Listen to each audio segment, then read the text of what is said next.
Thank you very much, Johnny. My name is Johnny, said is Louis McCrary. I'm executive editor of the American Conservative, and I'm particularly pleased to share the stage today with Sir Roger Scruton. He is we have a distinguished roster of respondents to Sir Roger, and in a moment I'll introduce the agenda and kick things off in just a moment. But I want to say for just a moment why we all were brought here for this discussion at the Decatur House today. It's actually in the annex just adjacent to this historic home, and it was so large, in fact, that we couldn't fit our crowd in the smaller historic rooms across the courtyard, which I initially hoped maybe we'd set things up that way. But this remarkable house just across the courtyard here, I think is a remarkable house. It's about 2 centuries old, built in 1819, so it's coming up on its 2-century mark. And of course, we should put things in perspective as the American capital that in the early 19th century was something of a muddy backwater when European civilization was already in full flower. But Decatur House, this simple town house across this square on what was then known as the Executive Mansion, then to become the White House, of course, is of course worth reminding us what a Washington street appeared to us in the early Republic. And visiting this graceful sort of terrace row of brick houses just across the way there gives us a sense of proportion and scale that might have nearly been lost. It was almost bulldozed by the immediate decades after the peace was won by World War II. So in any case, I encourage you all to get to know the area around Decatur House when you're visiting, and the unique architecture that is right here amongst us, and a gem in so much of downtown DC that has been taken over by glassy towers full of lawyers and lobbyists. So today, as Johnny mentioned, what we're exploring as we take up this topic today is our urban civilization, and ask, what do conservatives care about the built environment? The reason we take up this question is not merely a fad or a fashion, or it has indeed been increasingly drawn to traditional urbanism among conservatives, but conservatives have long been concerned with the importance of culture, as Johnny mentioned, and why architecture is so closely connected with such central concerns as what reflects beauty and human dignity, central concerns that are not merely matters of taste or some subjective judgments about what we build, but objective realities that matter what kinds of places we all contribute to. And we seek to both to preserve the best and create new places. So with this in mind, what we turn to is our opening remarks of Sir Roger Scruton, who I'm proud to announce earlier this year took up the post as the American Conservative's new Urbanism Fellow, and is now a regular writer in our print magazine and a website series. Sir Roger was knighted in 2016 by Queen Elizabeth II and is a long defender of traditional urbanism and authentic sustainability. He is the author of dozens of books, including The Aesthetics of Architecture, How to Think Seriously About the Planet, The Case for an Environmental Conservatism, and News from Somewhere on Settling. In his most recent print magazine issue, which just was out in the last issue, October 2018 issue, which explored the intriguing question of how traditional Middle Eastern cities have made a mess with outside foreign ideology, interrupting centuries of often peaceful coexistence that evolved over customs before they were demolished by planning and bombs in either unfortunate case. Earlier, he authored the American Conservative's June 2007 cover story, A Brighter Shade of Green. That essay asked why conservation issues have become the exclusive property of progressive activists, but also touched on how conservatives might acknowledge the the perverse incentives that destroy a sustainable balance between the built and natural environments. Now, for just a moment, skipping over Sir Roger, I want to pause for just a moment to briefly introduce our panelists who will follow Sir Roger. First, to the right of Sir Roger is Catesby Lee. Catesby is Research Fellow at the National Civic Arts Society and a frequent contributor to the Wall Street Journal, National Review, City Journal, and the Claremont Review of Books. Catesby is an incisive critic and notably has been among prominent challengers of the celebrity architect Frank Gehry, who promoted the abstract and cold modernist Eisenhower Memorial near the National Mall in Southwest Washington. Next is Gracy Olmstead. Gracy is a contributing editor at the American Conservative who has also written for The Week, National Review, The Federalist, The Washington Times, among others. Gracy writes often on the importance of place and the relationship of the land, particularly farms, that shape our culture. Gracy is also a past Novak Journalism Fellow, and I believe Gracy is working on a forthcoming book on these themes. And not last but least, Colette Arredondo is a New York-based architect who previously worked with Alan Greenberg Architect for 15 years and has written about architecture for the magazine City Journal and the Institute of Classical Architecture and Art. Colette is notably a graduate of the University of Notre Dame School of Architecture, which I think is perhaps the only school that is focused nearly exclusively on traditional approaches to the built environment. And so after these preliminaries, I'll invite Sir Roger to make some remarks before we open up a discussion. Sir Roger, you have the floor. Thank you. Here.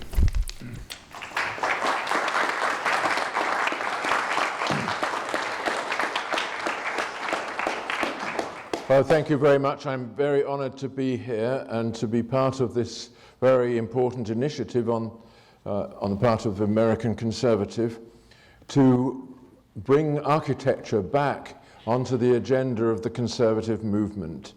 And I think this is not only important for the conservative movement itself, but also for its opponents, in order to impress upon them the fact that conservatism is not simply an apology for market solutions to every conceivable problem, but is in fact a genuine attempt to maintain in being the things that we respect and wish to keep. And among those things, of course, architecture is of the first importance.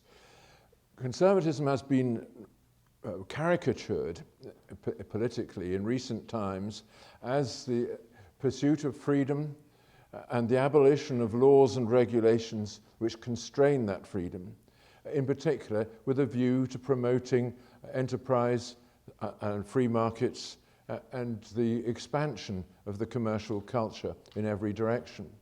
I don't say that that's a bad thing. On the contrary, we need enterprise and markets if we're to produce funds for anything, conservation included. But we have to remember that there is more to human life than profit. There is something more important than our individual pursuit of career and success.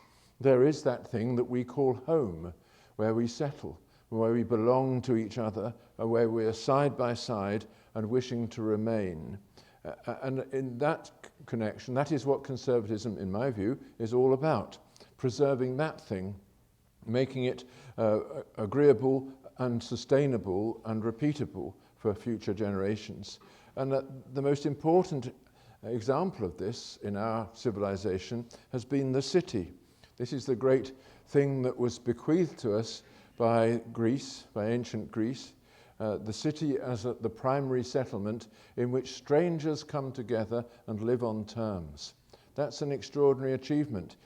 All over the world, there are not, this achievement has not been necessarily arrived at. The idea of settling among strangers and finding your life for yourself, but being side by side nevertheless. That is something on which our civilization has depended from the beginning, and it means bringing people into the center, into the place where they mingle, where they have to make compromises, where they have to recognize the existence of others and the differences between them. And a city is a paradigm of that process. Of course, it also includes friendship, love, family, and all the rest. But those things only come into being because people are free to create them. What we have nowadays is not the city as a settlement, unfortunately. There has grown the new kind of city, the centrifugal city, in which all life flees from the center. People mingle in the daytime in pursuit of their own personal ambition, but don't settle side by side in order to achieve anything else, in order to achieve the things that we achieve together, such as not only family and love, but culture, music, art, and the simple celebrations of being together that have been the achievement of communities over the centuries. As a result of the centrifugal city, very little is permanent in a modern city, certainly here in America. The only permanent thing seems to be the street plan, laid out in that geometrical way by passionate people in the 18th and 19th century, but a street plan not in any way adapted to the life that has since succeeded from its original use. The street plan is permanent, and also a few monuments, which you can't pull down because they are sacrosanct. But monuments surrounded by debris in a street plan which has no purpose anymore does not compose a city. And so we have to recognize that other things have to be treated as permanent if the city is to exist as a settlement, something more than the street plan. Maybe the street plan is necessary, but only if it is also a plan of genuine streets. Part of the problem, I think, that people are now experiencing is the kind of building that you see all around you in this area, which is in fact an attack an assault on the street. It doesn't actually align itself with the street. It doesn't look onto the street. It has no facade, which enables you to see it as part of a neighborhood.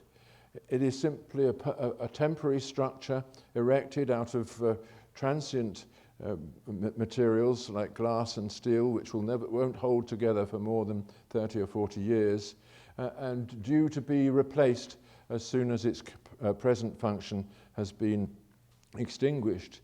In other words, we have a kind of nomadic city, a city of tents, unfortunately far less attractive than the tents of the nomads of the desert, but nevertheless just as nomadic in the sense that nothing is designed for permanence, and nothing is designed to be part of anything greater than itself. And the two materials that have made this more than ever easy to achieve, the materials of glass and steel, have been, as it were, part of the ideology of architectural modernism.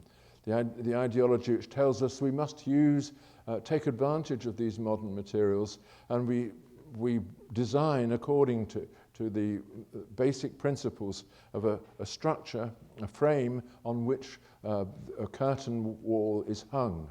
That way, just as we build a tent, a frame with the curtain hung over it. And glass and steel enable us to do this at a huge scale over vast areas, and that gives us an enclosure at a minimum cost, a maximum convenience, but which has no facade on the outlying districts, and creates nothing that anybody outside the building would want to look at. Indeed, people would want to flee it. What is produced in the glass and steel architecture is not residences, but temporary shelters, mostly for day visitors. And the forms and shapes are family excluding, peace denying, and rest avoiding. They are not a part of settlement at all. On the contrary, they are hurrying us on to our true destination, the place where we can be at home, which is increasingly somewhere else than the city, some place on the edge of the city where we can be alone in our own private way. All right, then, and this raises for me the question of what planning laws should be. Here in America, you have a long tradition of zoning laws, effectively criticized by Jane Jacobs in her great book, The Death and Life of Great American Cities. Her criticisms, like all true criticisms, came too late and have never been listened to. But nevertheless, the zoning laws have simply amplified the effect of blowing apart the center of the city, driving people away from it, driving them to the suburbs, so that there is no center of mixing in which the new forms of community might emerge. So how should planning be? And I'll just conclude with a few suggestions about that. There was in the 20th century a movement for planning, for the planning of cities, which was very powerful, initiated by Le Corbusier with his great plans for the demolition of Paris, followed by the demolition of Algiers. Luckily, those plans were put to one side because of people alert enough to recognize the damage. But nevertheless, they are part of what is taught in architecture schools. And then there were the plans of the Bauhaus, the plans for the new suburb, the new high-rise suburbs rising from grass plots, etc., which were extremely influential in post-war America and led to these areas of social housing, which have since had to be demolished, of course. And the imposition of this kind of planning on the Middle East is something which I describe in the article which you'll find in the current edition of the American Conservative, the way in which it has contributed to the fragmentation of those communities and the amplification of this civil conflict that exists there. What should planning therefore address? In my view, we should not ignore the fact that the materials from which things are built are important. They're a fundamental part of how we understand buildings. There are friendly materials and there are unfriendly materials. There are materials that fit side by side, can enable things to fit side by side, and materials that set buildings in antagonistic relation to each other, as glass and mirror glass in particular inevitably will. All over Europe this is understood. In France, you can't build anything in Brittany if you don't put a slate roof on it. Or in Provence, if you don't put Roman tiles and don't wash the walls in ochre, something of an ochre color, and so on. So that Provence, even though it's extremely crowded now, looks the same roughly as it did when Cézanne painted it. There's no reason why there shouldn't be laws like that.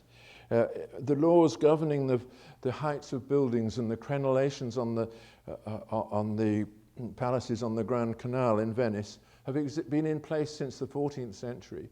And it's one reason why Venice is still visited. You know, why does Detroit not have a tourist problem? Just ask yourself that question. So that, you know, materials and proportions are important. So are heights and the way in which buildings are aligned with the skyline. Only one city, I think, in America has proper height control, and that is this one. And it means that over large areas, Washington still has a humane appearance. You don't feel overshadowed by the bulk of the buildings among which you're walking, and so on.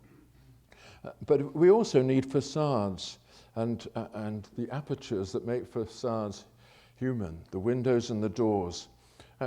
Jane Jacobs eloquently advocated the vigilant city, a city where people feel not only that they're passing by walls of brick and stone, but they're passing by other people behind those walls, people looking out of windows, people who might open a door at any moment. That is what makes a city safe, you know, and everybody knows from the work sociologists here in America about the broken window syndrome. Once you find that the only windows in a street have themselves been broken or taped up or something, you know that you're not watched, and you then can go on to commit whatever crime you wish to commit unperceived. So making the city into a kind of community in its own right, a vigilant community looking at whatever is going on in its streets and public spaces, is part of making it into a home. And again, we should be keen to make the buildings of our city adaptable. The great glass block designed for office use is not adaptable. It can't become a church or a collection of homes. It could perhaps have a few little luxury apartments for bachelors in it, but it will never be a place which is a real community. It will never have a church or a library or a public space in it. And this contrasts completely with the styles that were used right up until the 1930s in this country and elsewhere, which were fundamentally adaptable because they were accepted as part of the presence of the city, and you wanted to live behind those facades, as people want to live behind the facades of Lower Manhattan today, and build themselves little nests there, even though they began life as warehouses. Look at the great buildings, the buildings that survived down the centuries. You will discover that the reason why they have done so has always been because they have adapted themselves to the uses of the day. And again, the one final thing, I think planning should always address the question of walkability. If you can't walk between buildings, then those buildings are not really together for you. The greatness of the Italian cities and reasons why people visit them is that you can walk around them and sense the connection of the buildings, which is a kind of human connection which imitates the connections that you have in your life with the network of people whom you like and love. So walkability, I think, is a very important constraint. Now, building all these constraints into new planning laws is extremely hard, I agree, and it would require Americans to confront this important thought, which is that private ownership is not what buildings should be serving. That private ownership should be seen, as it is seen in Europe, as the extreme point of public ownership. That in private ownership in Britain, what you own is a freehold from the Crown. That means that you don't really own it in the way that you might own, say, the pen in your pocket. You're not free to use it, except in those ways that the law permits, and namely the ways in which your planning laws have limited the extent to which you can pursue your own desires. And I think this is a truly important point, that the real city, the city where people want to live, is a city which is owned in common by its residents. Not owned, of course, as a cooperative or in some kind of socialist fiction of ownership, but owned nevertheless through conciliation, concessions between neighbours, which will constrain what each individual can do with his building so as to harmonize it with what others do. The point is that this is our way of living together anyway. We live together by making concessions, by fitting together, not by standing out. Standing out it means rudeness and aggression. Fitting in means politeness, respect. And that's what a building should be designed to do, to fit in to the fabric of a city, and not belligerently stand out from it, as though they had nothing to do with the things around them. Some people would say that when we think in this way, in terms of beauty, the beauty and the correctness and the fittingness of our surroundings, that we are just imposing our own subjective opinions on the mass of people, Aesthetic judgments are all subjective. You can just do what you want because there is no objective truth in the matter. And this is one of the great lies that has been propagated, which was exposed, or should have been exposed for all time, by Immanuel Kant in his third critique. But nobody listens to it. The fact is that aesthetic judgments are every bit as objective as moral judgments, and also every bit as subjective. They're about your own experience, but they are an attempt to gain consensus with others so that we can agree about what we're doing and live together on terms. In that sense, they're objective, and that's all the objectivity that we really need. And now, what are the hopes for the future? Everybody, I think, in this room is rendered unquiet by the kind of buildings that are going up ever more rapidly and ever more indifferently to the human condition around us in cities like this, even though this is still a great city. Is there any hope that this will change? I think there is hope, but it has to start in the realm of education. People have to start learning what is wrong with those buildings, why it is that people don't want to live in their shadow, and how one might build differently. And there are architects emerging, Bob Stern, Alan Greenberg, and so on here, Quinlan Terry, and so on in England, and a few in Germany and Italy, who are propagating the message that there really is such a thing as architecture. And it really does involve knowledge of the human condition and of what human beings are like. And you learn it not by sitting at a drawing board, or still less sitting at a computer with ground plans and projection schemes and so on. You learn it by looking and drawing and seeing how it is that a city can emerge from our desire to settle in a place. And I think that kind of education could come back at any time, and also could have its influence on the way ordinary builders build, and especially ordinary people agitate to have the buildings that they want. So, thank you.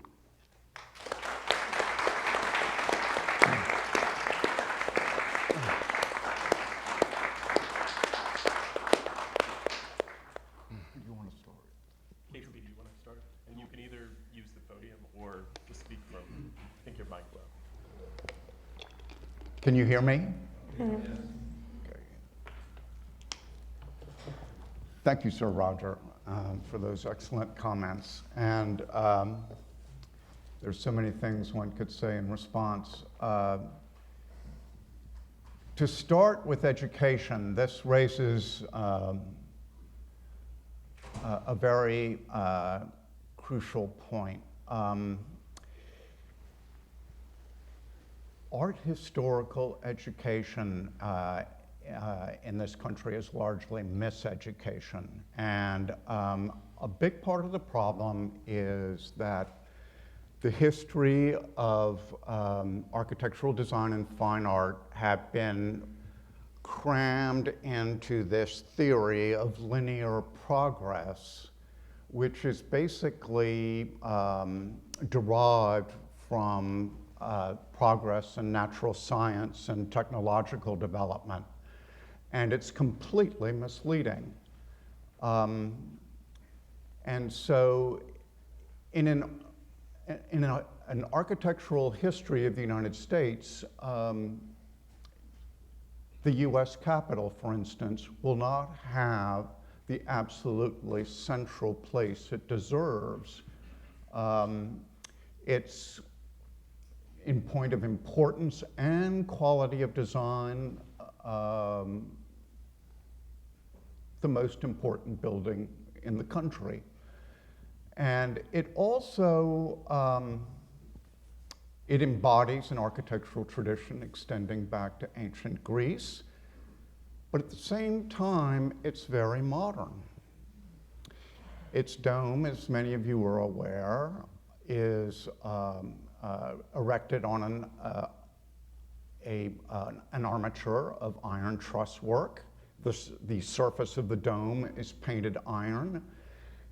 And for that reason, the dome of the United States Capitol would have been excoriated by Ruskin and excoriated and is definitely observed with serious reservation by proto-modernist and, needless to say, modernist critics who object to the false presentation of material construction. It's not marble, and therefore it is somehow sinful or unethical.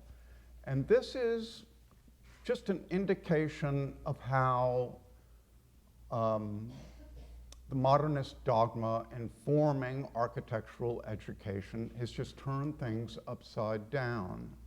And Sir Roger refers to the issue of scale in our cities, and even in a horizontal city like Washington, and that is a marvelous characteristic. The new buildings we're getting downtown are very devoid of scale. If you look at the east end of K Street, you're seeing these glass monstrosities going up without any sense of urban scale or human scale, more particularly, whatsoever. And there is a kind of modernity fascism that imposes this kind of architecture.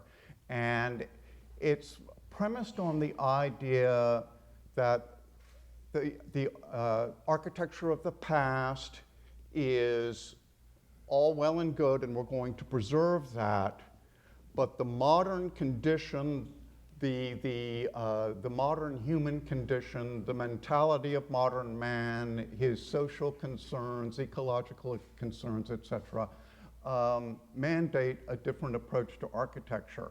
And of course, the irony is that this steel and glass architecture, which is often preposterously expressionistic, is not ecological, and it's not sustainable because it's not loved by the public at large.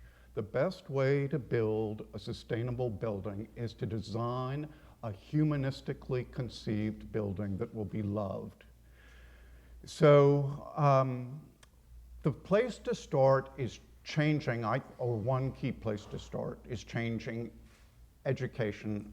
That's a long story. Notre Dame has made a start, and Colette can address that. We need to set an example through our federal government architecture. Our federal government has a very noble tradition of architectural design that persisted until the Second World War. And we need to reestablish or reinstate the thread of cultural continuity by getting more classical federal government buildings built. What we're up against right now with federal architecture can be indicated by the recently built Sandra Day O'Connor U.S. courthouse in Phoenix, Arizona. It is solid glass. It is impossible to imagine a climate where a solid glass building is more illogical.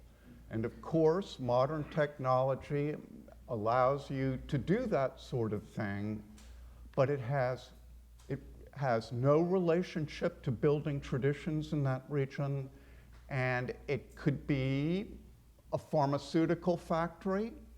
It has no typological relationship to historic building types.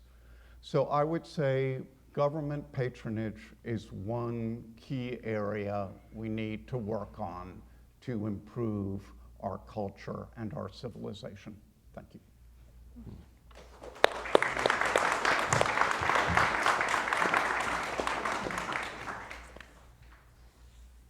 Well, thank you so much to Louis and the American Conservative for hosting this panel, which I would have been eagerly sitting in the audience if I were not up here. And so it's really an honor to be here.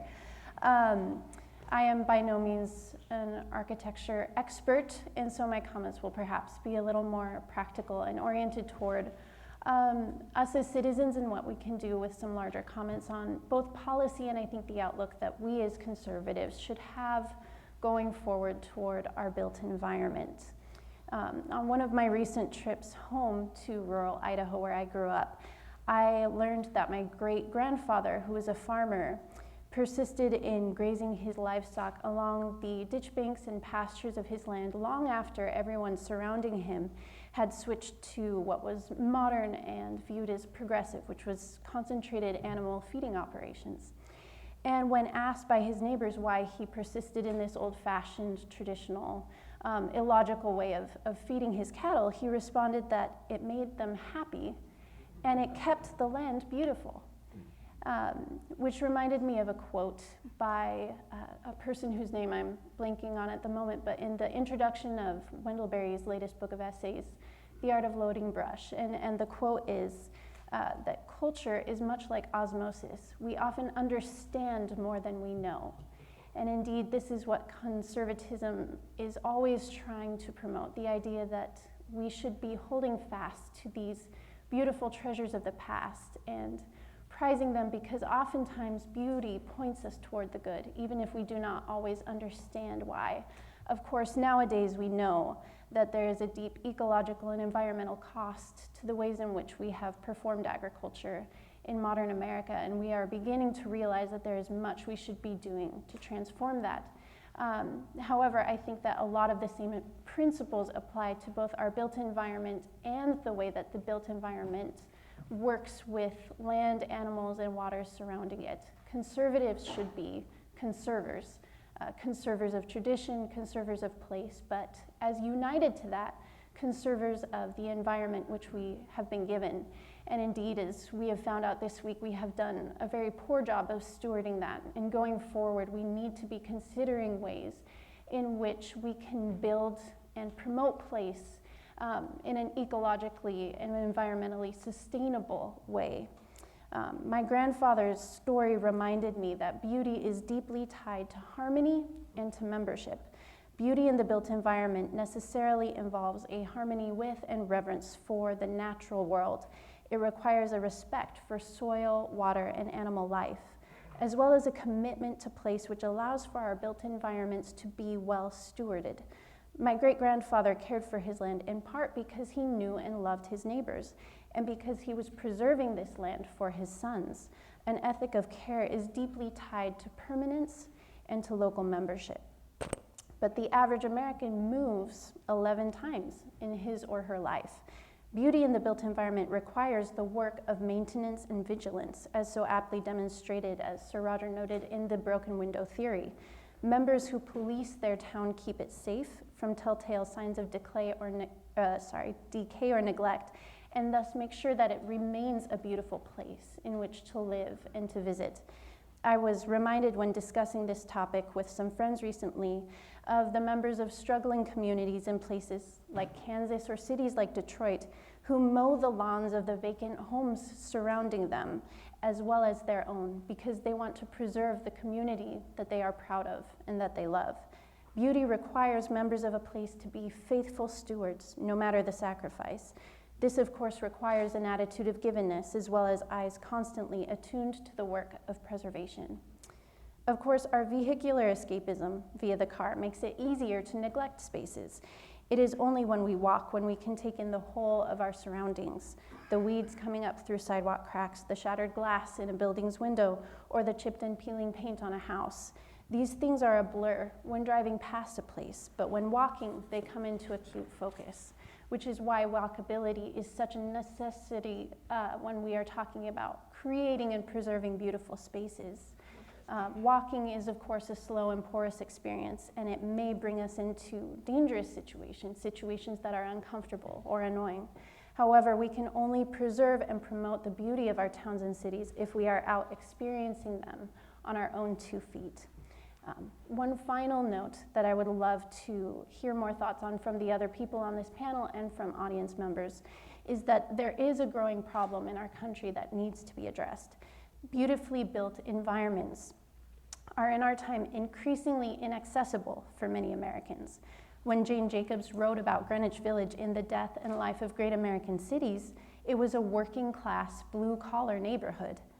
Nowadays, the poor are increasingly being pushed into ugly places, and that does not just matter from an aesthetic point of view, since beautiful places also follow principles of walkability, sustainability, quality, and connectivity, which are more likely to promote empowerment and human flourishing.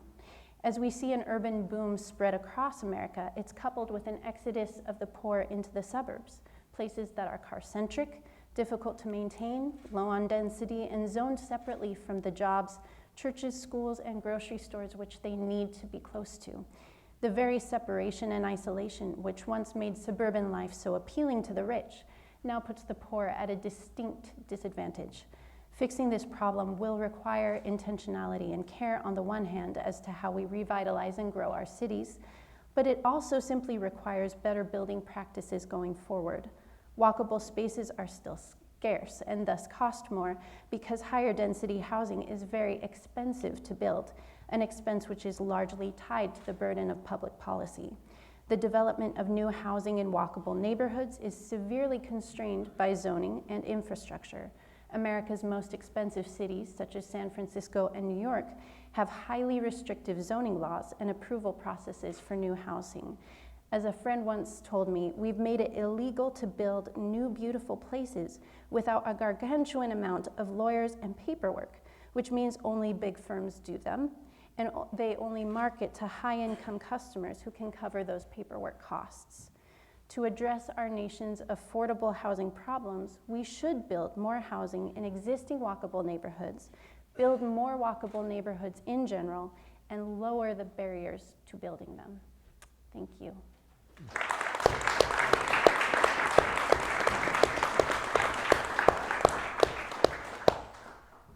Again, also happy to be here with all of you today. As an architect, I will attempt to describe how the method of designing an individual building affects the environment and the city at large. I do actually like a lot of modern architecture. I think some buildings that are very modern are interesting and have value, and I'm glad they exist. However, large in part, the modern movement of architecture really has a lot to answer for. It's the only movement in architecture history that essential premise is to do away with history. The premise of modern architecture is to basically start anew, what Tom Wolfe called starting from zero. So as conservatives, you can understand how that essential philosophy opens yourself up to just a whole host of problems. Another thing is co-opting the word modern.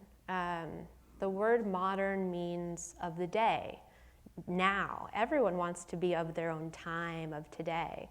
But to say, in architecture circles today, if you're not, to say you're modern means to say that you're rejecting the past. So there needs to be more education and more dialogue on how using history in current buildings and the values of history that we've learned over centuries, millennia, is really valuable. So one of the things that we've really lost when we've started from zero is the sense of human scale that Catesby and Roger Scruton had mentioned. Before modern architecture, traditional and classical architecture, and this is really before the 1930s, we were using classical traditional architecture. And classical architecture is not about columns and fruit swags and pediments. The essential quality of classical architecture is its scale. It's a human scale. It's a grammar of architecture which can be taught in firms, taught in school, for architects to understand and speak and use in a myriad of different ways, just the way a language is used once you know the words and the grammar. And it's all based on the human body and the human scale. So when you're in a a small space, it's based on the human scale, so it can feel intimate and cozy, and you might feel like you're in a place of protection.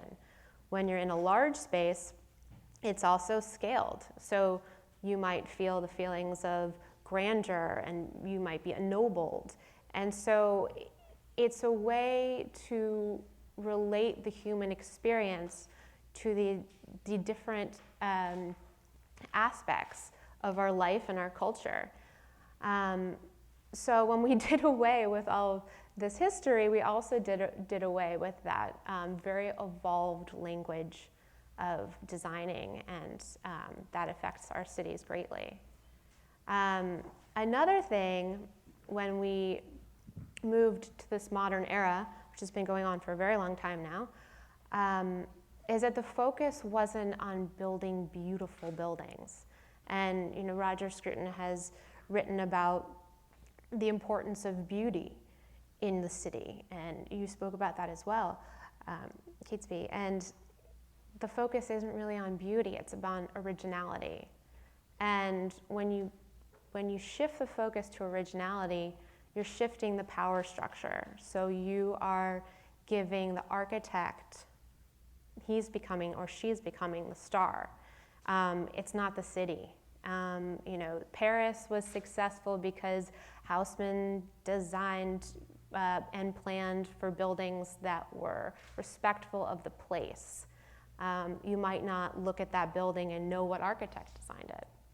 Today, it's all about that architect and his or her signature style.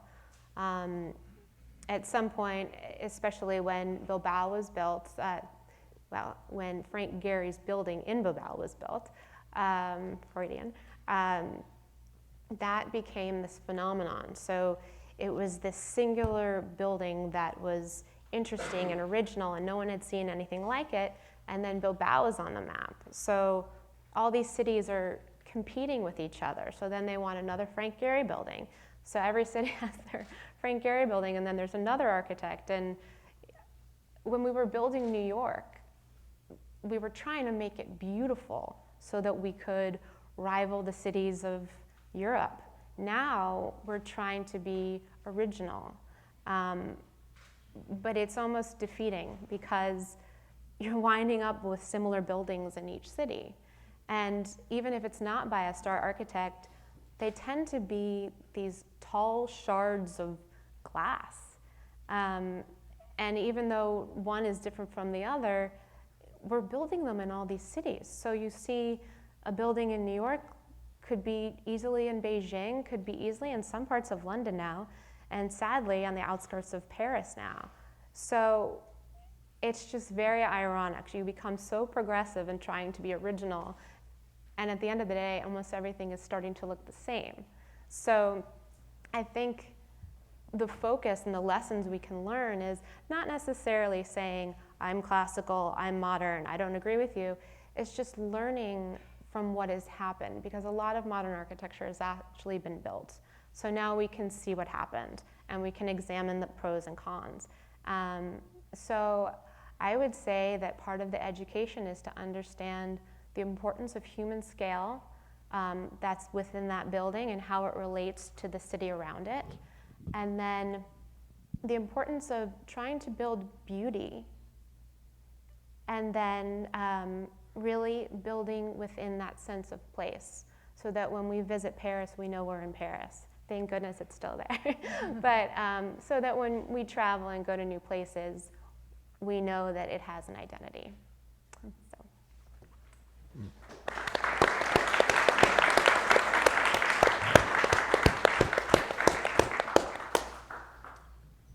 We don't have as much time as we'd like to continue for a whole nother hour.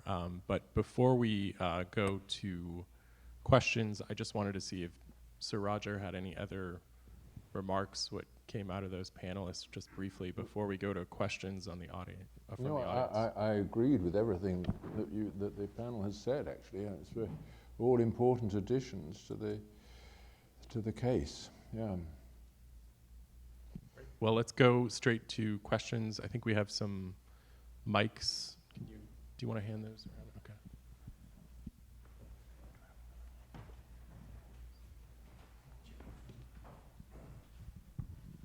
I'm Joe Johnston. I enjoyed the panel very much. It's an excellent panel. Good discussion. Roger introduced the concept of zoning, and we've all talked about that, and certainly it's an important aspect of American building and American development. And I agree with, I think what is the consensus of the panel, that a lot of the zoning is overdone and overly restrictive. Certainly this is probably true in New York, as you mentioned, but there is some examples of zoning that I think work in the context that we're discussing. For example, I happen to live in Alexandria, Virginia, right across the river, and it's an area called Old Town. And I lived there when I was a young child during World War II. My father was stationed in the Pentagon building. We lived in Old Town, and it was almost a slum, but it was old. The houses were old, and a lot of them were pretty solid. I moved away after that for a long time, and I finally came back to Alexandria in about 1978, 1980. In the 50s, you had this thing called urban renewal, which destroyed a lot of American cities in whole or in part. What happened in Old Town Alexandria was a bunch of people, prominent people, got together and they started and got passed through the Alexandria City Council historic zoning, so that part of Alexandria, Virginia was preserved. Now, that doesn't mean that all cities should have historic preservation. There's no point in preserving something just because it's old, because it might be ugly rather than beautiful. But historic preservation gives a local community, and this has to be done locally, not nationally, in my view, the possibility of preserving those areas, and they are human, they are walkable, and they meet, I think, the other criteria that the panelists have talked about, and I just wondered if anybody had any thoughts about that.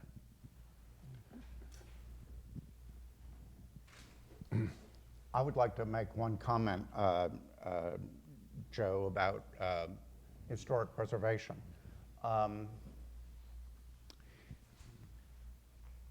This is another issue where a very important cultural development has been taken off track by a preservation bureaucracy that is academically indoctrinated into this Hegelian doctrine of historicism, design as a mere byproduct of immediate historical context.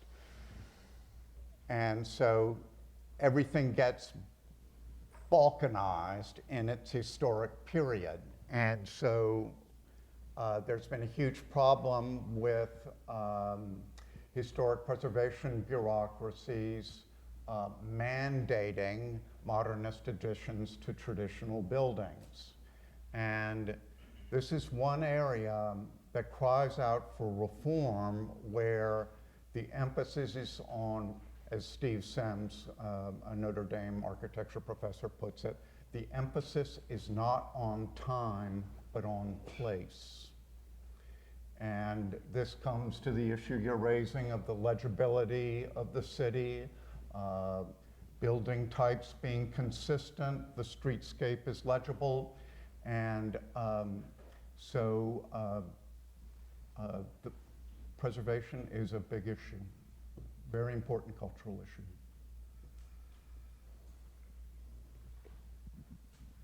My name is Mohammed Qasim. Very interesting analysis, Roger. Steel and glass, they also combine to make the god Shiva, the god of destruction, called the automobile. How do you handle the automobile destructive capacity to modern cities? You also have the other factor of these steel and glass buildings, which many people say are really not designed by architects, but by accountants. And if accountants are answerable to the corporate headquarters. Mr. Milton Friedman, in his so-called destructive capitalism, says corporate bureaucracy management has only one responsibility, which is the shareholder. Has no responsibility for city, for his community, for anything else. So that brings you back to the accountant and back to city, self-made of glass is steel. And of course, the automobile becomes Detroit. How do we handle this dichotomy of automobile, transport, desire to get out, and how they influence the city planning of modern cities and the construction thereof of the buildings? I think this is a very important question. That the sort of you mentioned Milton Friedman's defense of the corporation and his view that a corporation is primarily answerable to its shareholders, and that we're trying to make it answerable to others who have who bear no responsibility as the shareholders do for the existence of the thing. My view is that one needs to go a bit deeper into the whole conception of what a corporation is. And this has been a topic in Roman law from the very beginning. And we've inherited this idea that a corporation is a person. It's not a thing. It's an agent in the community just as much as you are. The fact that it's also answerable to its shareholders doesn't change the fact that it's a person like you and me, answerable to you and me.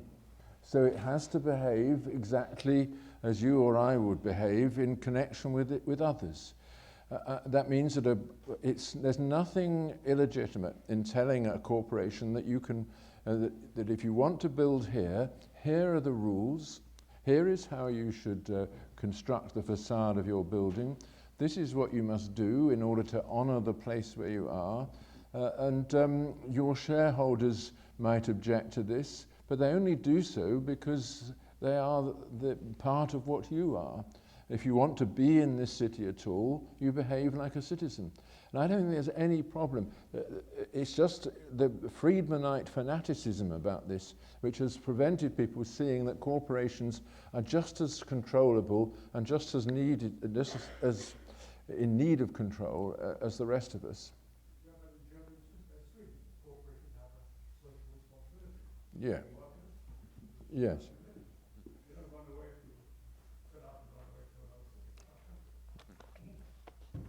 All right, we have So time I for one didn't more hear question. that. Oh, yeah, sorry. Great. Well, why don't we go to another question?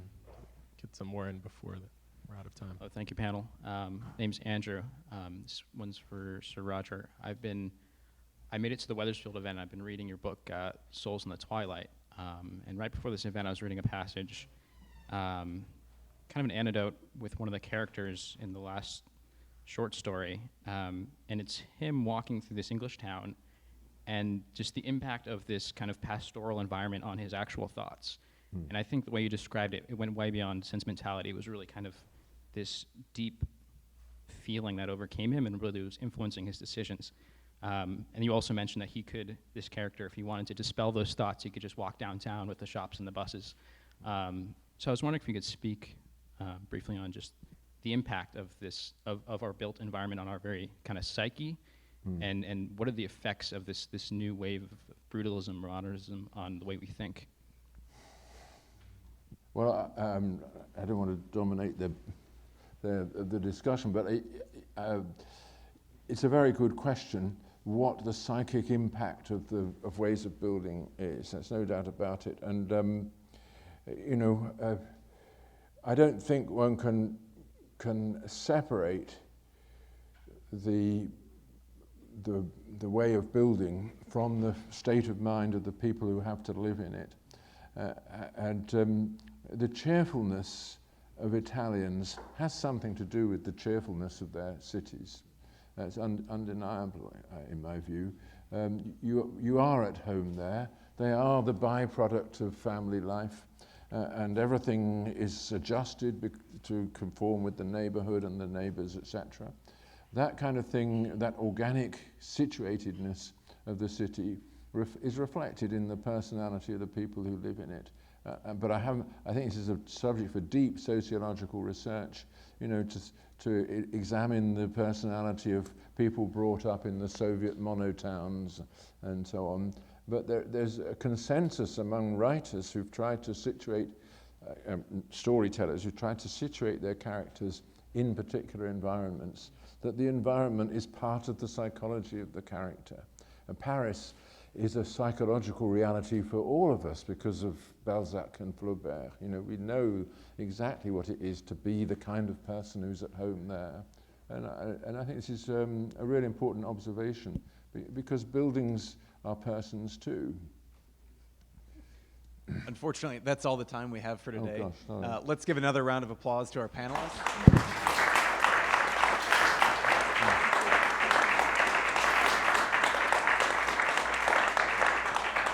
And two quick announcements on the way out. If you like what you heard, you can visit our New Urbanism blog at theamericanconservative.com/urbs. And also feel free to grab a boxed lunch on your way out. Thank you.